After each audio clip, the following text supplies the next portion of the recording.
Hey, this is Zachlog the Great, and I am here tonight with my friend Chris, Hello. and we are joined once again by Elaina, Hello. and we are getting together tonight to talk about Richard Wilbur's poem "Junk." As usual, if you like my work, if you want to help support what I do, you can go to you can support me through subscribestar.com/Zachlog-the-great. Link in the description.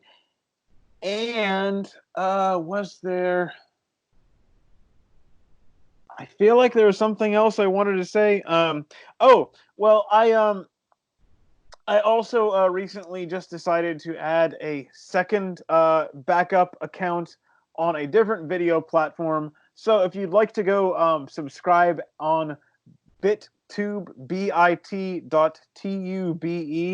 and you can find me under the same name there. Just in case YouTube decides I've said things that they dislike enough, and they finally kick me off. And having said that, Chris has agreed to. Chris has said he'll read the poem for us tonight. So let me put this up on the screen. Where's the button? There's the button. Let me put this up on the screen for us. Share window. Go. And let me know you guys see that. Yep. Mm-hmm. Okay. Chris, and go ahead and take it from here. Okay. Junk by Richard Wilbur. Uru Welandes. Workne Geswe. Mona Enigam. Tharathe Miminkan. Herdne Gehelden. Waldere.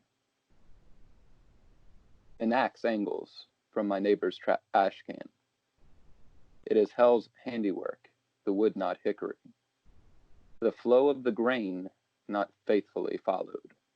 The shivered shaft rises from a shell heap of plastic playthings, paper plates, and the sheer shards of shattered tumblers that were not annealed for the time needful.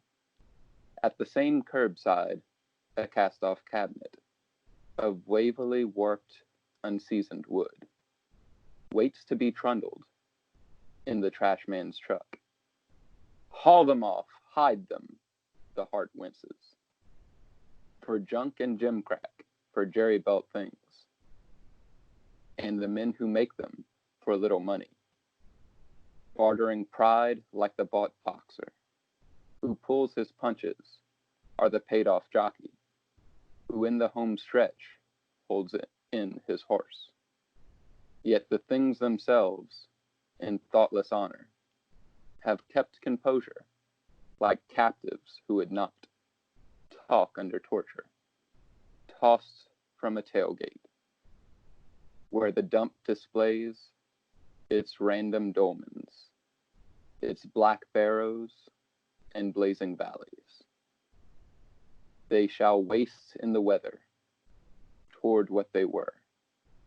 The sun shall glory in the glitter of glass chips, foreseeing the salvage of the prison's sand, and the blistering paint peel off in patches, that the good grain be discovered again.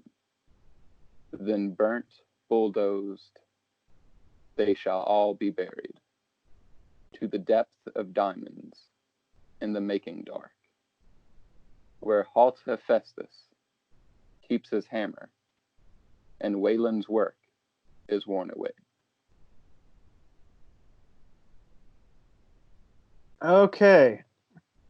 And all right. Thank you, Chris. And before we go any further, I wanted to I had to look up the translation of that first part.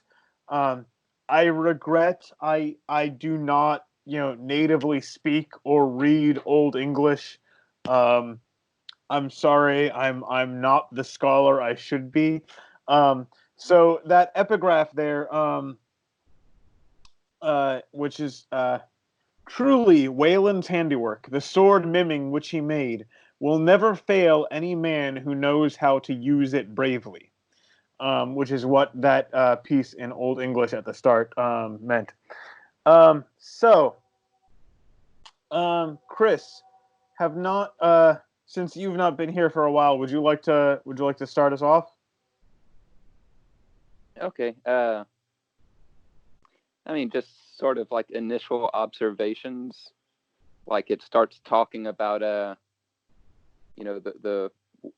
the axe hand not like following the flow of the grain, and I just think it's pretty cool that the way that the lines are sort of like separated and disjointed, it sort of makes the poem itself look visually like something's off there. Yeah, and that's also part of the. I'm not sure if it's always represented that way. It's part of the poetic form he was working with there, which is the the you know Old English or Anglo-Saxon strong stress form, um, and so it's what is it? It's alliterative verse, which is basically the um, what English poetry used before it was what would you say, before it was affected by the importation of French, 1066. Norman the Conqueror. Will William the Conqueror. William the Conqueror. Am I suddenly I'm the name is like seeming uncertain to me, which I feel really foolish. But yeah, and so it is also interesting, for this one, this poem about things, not lasting, things not you know being built durably. That he also went with like one of the oldest forms that still connects to modern English. Um, like I mean, you could go to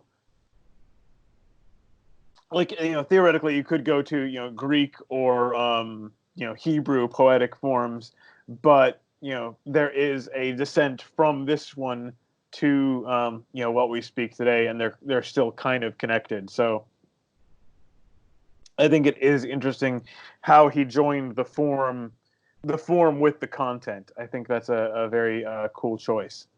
Um, Elaina, what are your first thoughts here?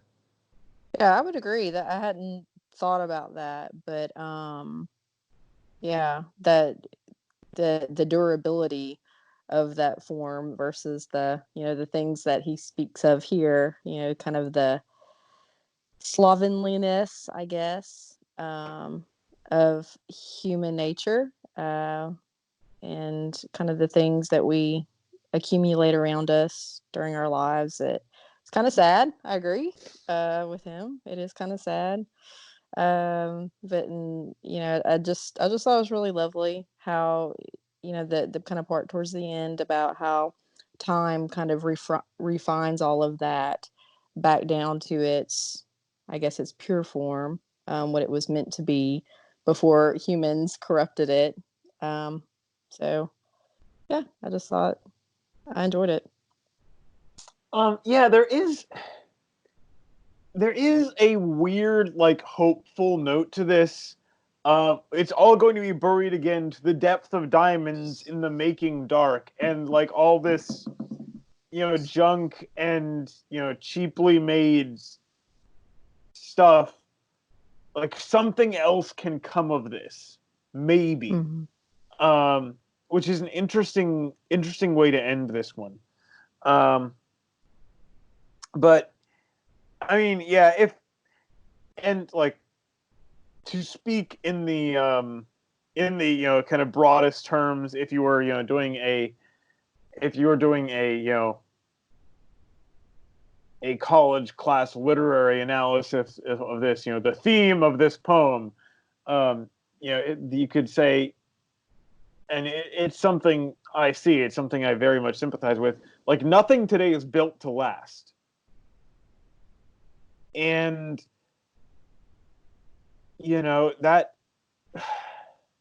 that actually kind of bothers me sometimes. Like, at some level, I think at some, like, when you reach some degree of that, it starts to me to seem like an actual moral failing, if that makes sense. Hmm. Well, the poem even, points that out, comparing it to like a boxer that's been bought or a paid off jockey. Yeah, the people who make this, like, you can't, when you're making these things that, when you're making, like, cheap plastic toys that kids are going to play with for, a month and then are going to get broken and thrown in the trash, like, what kind of pride can you have in your work? Of course, now that, there's this epidemic going around, and China's factories are shut down. We're not getting any cheap plastic imports from China for a while, which will be interesting to see how that plays out. But yeah, and it's like I wanted to I saw this one a few years ago in a college class, and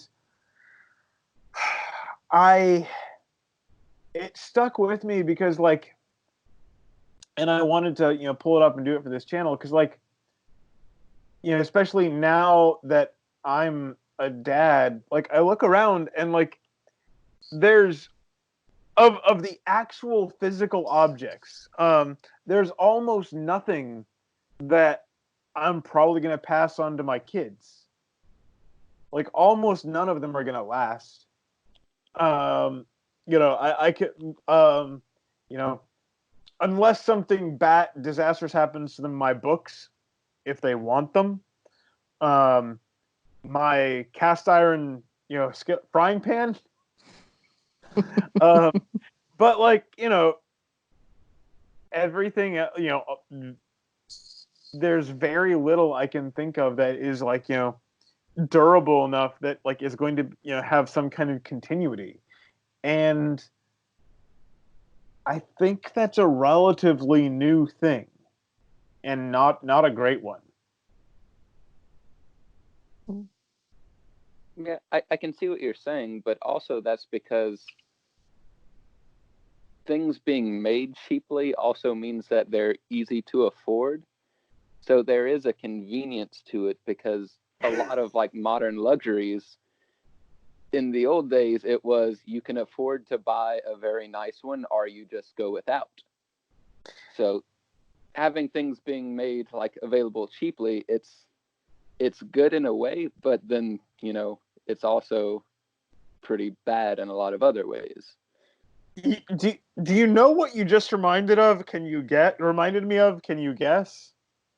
I don't think so. Because you have the common reference. I know you have the common reference on this one. You're just going to have to tell me. Okay, sorry. The Sam Vimes Boots theory of socioeconomic unfairness. Oh, yes. And I guess, I don't think Elaina has that reference, and I have no idea how many people watching this will, so I will have to explain that. This is from one of Terry Pratchett's novels. Chris, do you know which one? Either Guards or Men at Arms. I don't remember which. Yeah, I was thinking it was one of those. But Sam Vimes is a character in one of these novels, and he talks about his what he calls his Boots theory of socioeconomic unfairness, and that is, a rich man, has a fair amount of money all at once. He can afford to spend, say, $20 and get himself and in their money, which is not not the same currency, so the prices have to be adjusted. But he can afford to spend $20 all at once and get himself a really nice, really well-made pair of boots. The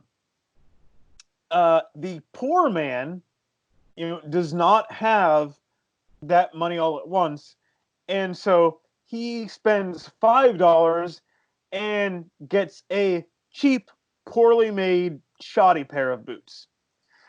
The thing is, the boots that rich man bought will last him 10 or 15 years of solid use.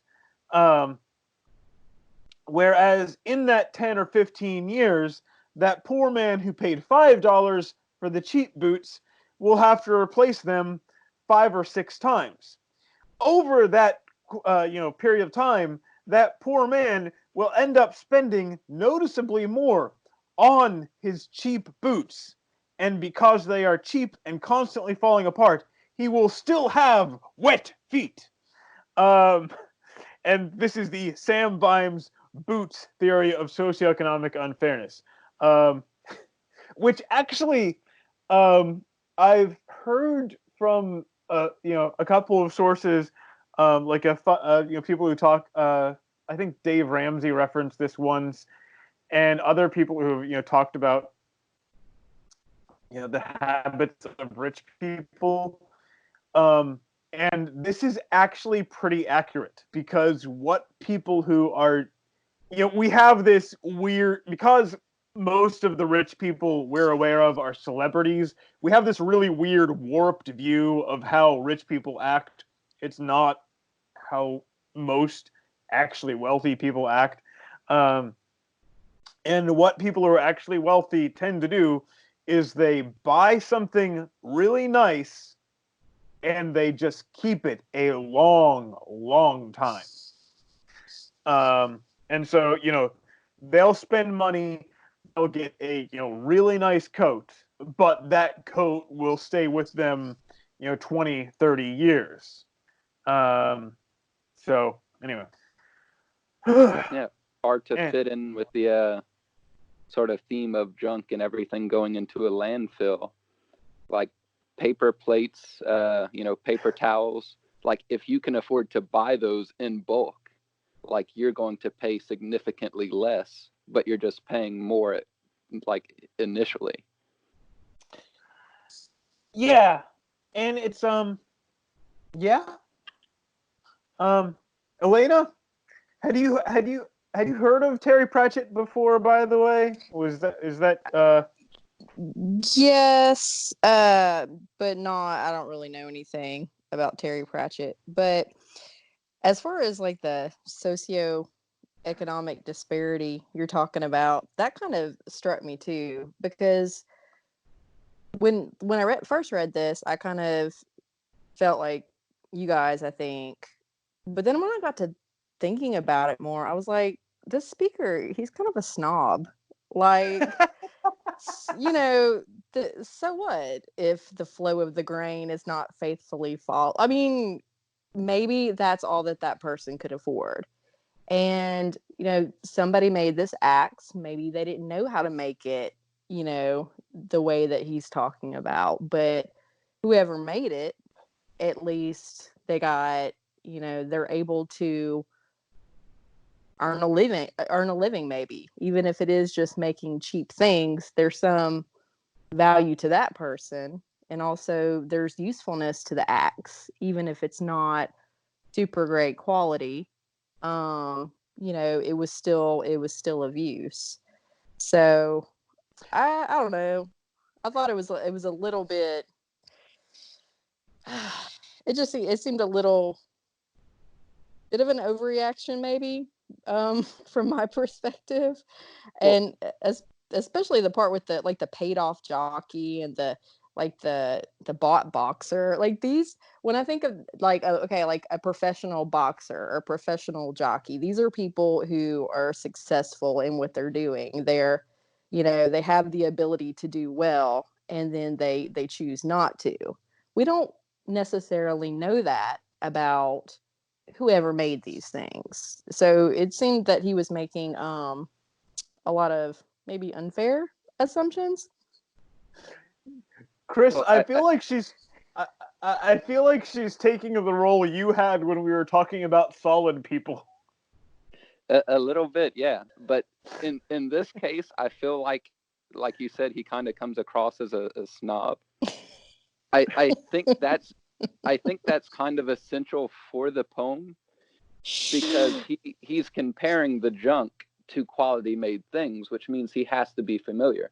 He Right. has to know that if you're making an axe, you want a wood like hickory, to recognize that making it out of a cheaper wood is going to be less effective.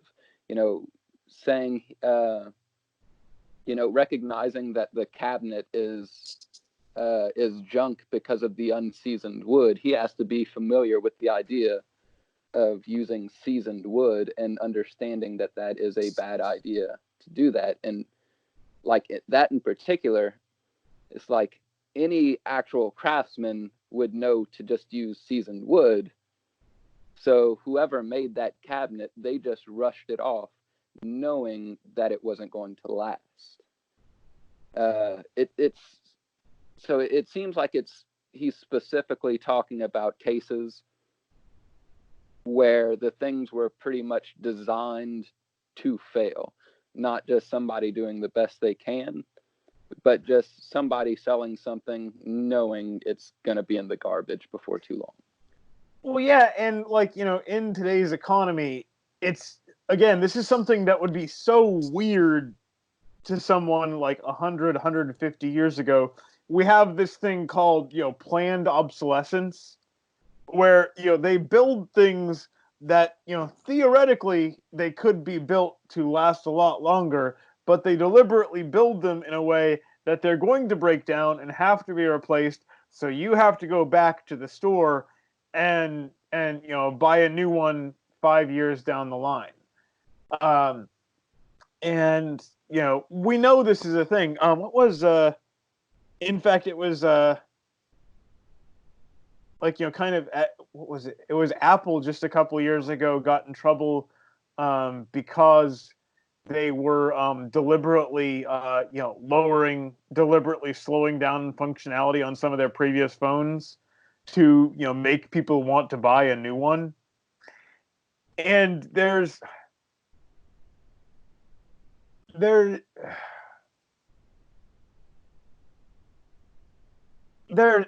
a point where you get to a kind of maliciousness in doing that, which is not the people at the factory. It's not the people who are making these. It's the people who are planning this.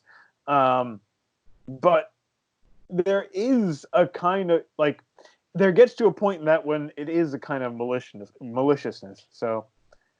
Right, because in this case, the person who is to blame would be not the individual worker who's having to make the things. It would be more like the business owner that's deciding to make a cheap product. So in a way, the worker is just as much the thing that's being ill used as the raw material, the wood or the plastic. But going back to what you were saying, the cheap product is what people can afford, so it serves a purpose. Yeah, it's I don't know, it's but it also seems to me a little bit like some of the and it's also when you're buying things you don't really need anyway. There's that kind of element. Okay, I love my kids. We have 2 billion toys in his room. We really do. And I get that it's kind of how my wife shows affection, but there's a little part of me there's a little part of me that's kind of bothered when she buys him something else. I'm like, do we need another one? And so there's that element too. But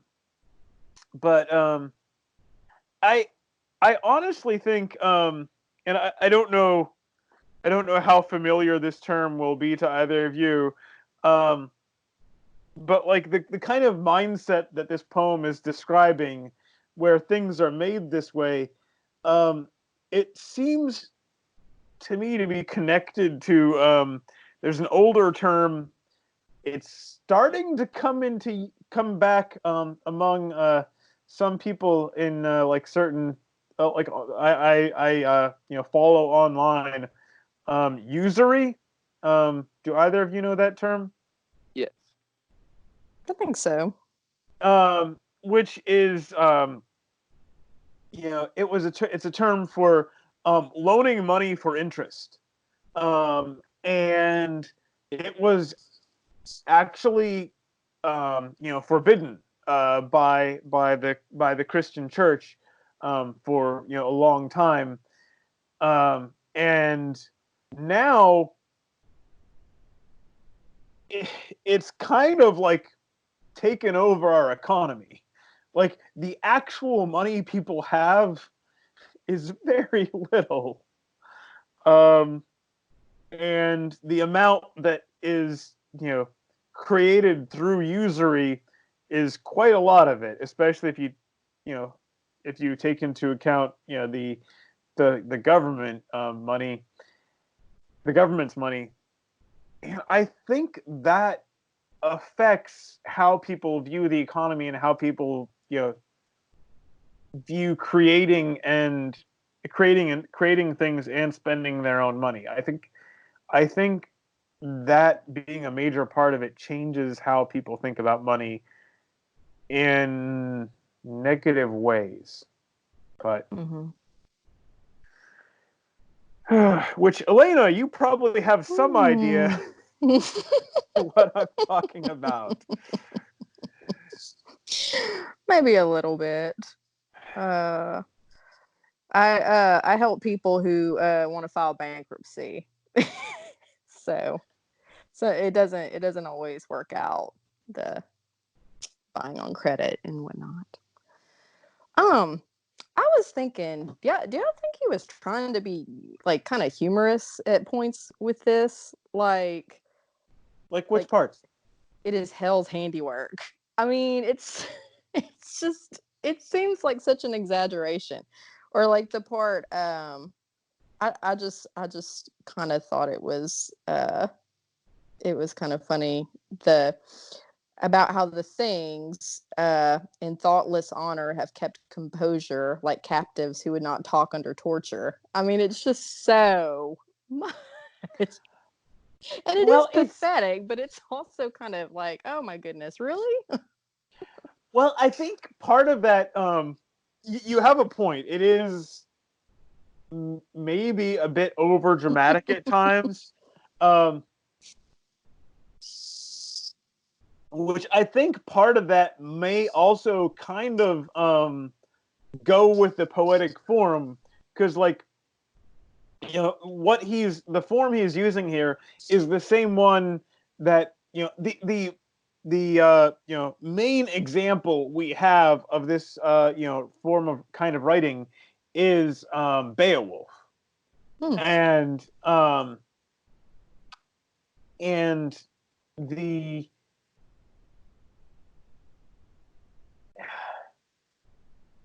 to call it at times like a bit over dramatic would probably not be unfair. I think that makes sense. And so I think maybe some of the language, some of the overstating things, maybe him kind of matching the feel of where that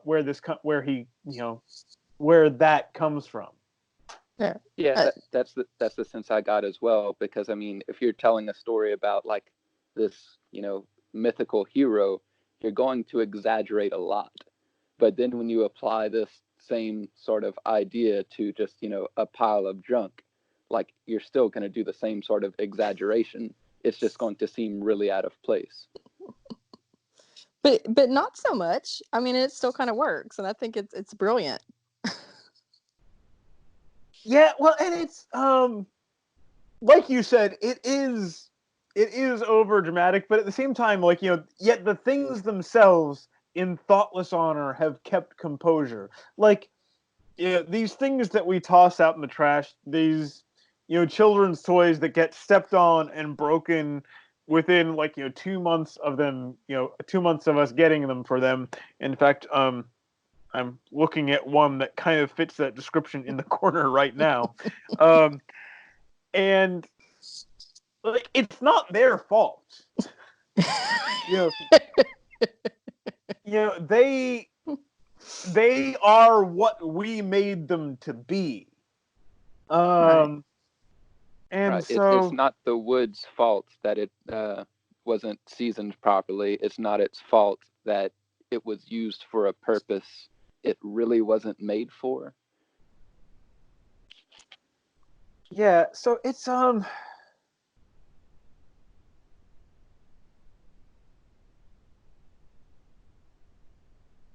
like I said, I guess for me the big thing, like as a father, I try to look forward and I'm like, what are my, I'm gonna be gone someday, and what are they gonna have from me? And it feels weird, looking around and like, well, that no, that's gonna that over there maybe, and you can't find much, and that feels very strange. Yeah, but at the same time, like, the end of the poem does start to be a little bit more hopeful. It's like, yeah, everything seems like junk now, but like in time, something better can come of it, something that you're probably not even going to have a conception of. Well, it is that, and also the very last line kind of cuts against that though too, because burnt, bulldozed, they shall all be buried to the depth of diamonds in the making dark, where halt Hephaestus keeps his hammer, and Wayland's work is worn away. And Wayland, this legendary smith, um, you know, even what he built comes apart. I don't know. I didn't know what to make of that last bit with the. Well, I have to admit, the only the main reason I recognize the Wayland reference there is because of the there's a comic series, Fables, I read through a few years ago, which they bring a bunch of characters from fairy tales and throw them into the modern world in a weird sort of way. I won't go into the whole thing, but he is one of the characters there, Wayland the Smith, and he is this kind of legendary. I believe he was actually human. In Greek mythology, I guess the closest would be, who's the one who made the wings? Oh, the father of Daedalus? Icarus, Daedalus, yeah, Daedalus. something like Yeah. that. So the closest parallel in probably Greek mythology would be Daedalus, this legendary creator. And so what he creates, wears away, breaks down, eventually. But And then go sorry, ahead. but then what do they mean? You think by the making dark? Yeah, making dark. Yeah, well, I and think that's the it's thing. just things changing, which, Uh-huh. like, possibility, not necessarily, something's good going to come from it, but things are going to change. Something different will come. That's sort of the idea I got. Well, and it's the to the depth of diamonds in the making dark. And so, like, we do know one thing, pretty impressive, that comes out of, that comes out of those depths that you don't get anywhere else. To get diamonds, you have to have that kind of depth and that kind of pressure. or you can, we can now artificially manufacture them, which I don't know. I don't know how that would affect, reading this poem. Yeah, I don't think it fits perfectly, but I sort of got a sort of a purgatory vibe from that last section there. Does that make you think that maybe he's talking more than just about stuff here? Anyone? Yeah, no, I got that. Yeah. Like Well, I think he's just sort of using the junk created by our culture to speak about our culture itself. Yeah. Yeah, and even if he is, mainly talking about the things themselves, like he does, fairly or not, he does, talk about the immoral component of this. The people who make these, slightly better than trash products, bartering pride like a bot boxer. And so, yeah, there is definitely a moral and definitely a, kind of, spiritual component to this whole thing. And there are, as Chris pointed out earlier, there are, very real advantages to the kind of system we have today. At the same time, it was kind of odd when I was thinking about this. If you lived, let's see, this is 2020, say 150 years ago, it occurred to me that there's a weird, like, in historical terms, not that long ago, almost everything you have, that's, man-made, someone made by hand. Someone did on purpose, like handing it off, possibly, getting it directly to you, or possibly, there was, one or two people in the middle there, but someone, did that, deliberately on purpose, knowing someone else would have that. Whereas today, we have these manufactured products where there may almost be no human involvement in making a lot of them, or like, 10 different people, like, assembly lines for cars, 10 or 20 people, work on them at different points, and no one individual has a personal investment in the end product, which it has advantages, and it also feels like you lose something. Yeah, well, pretty much everything had to be, the product, like it had to come from someone's mind. They had to work on it, create it, bring it into being. Whereas now, the person who you might be able to point to, like in a factory, who, like, in quotes, made it, like, yeah, he might do like part of a cell phone one day, part of a, child's toy the next day. Like, the actual product means nothing to him. It's just sort of like a series of motions, press the right buttons, that sort of thing. Yeah, and there's a definite advantage of efficiency there, but it feels like something's lost, something, kind of intangible, which, then an economist would say, well, if it's not tangible, then, forget about it. I don't know.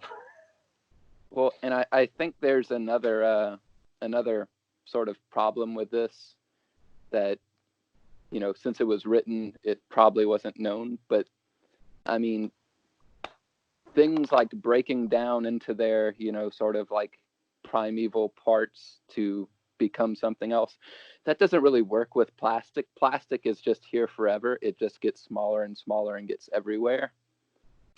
So, well, that's sort of a problem that we just kind of ignore as a culture. I think there are starting to. I think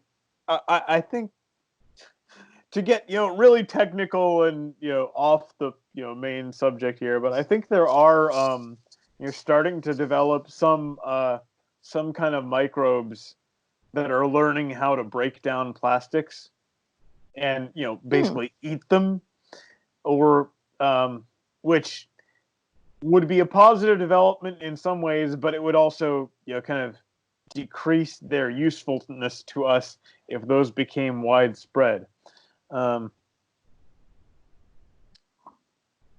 But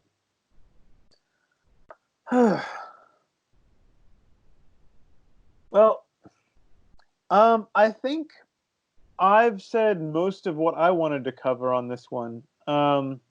Elaina, did you have any more big ideas? Big ideas. I don't know, but anything else you wanted to hit?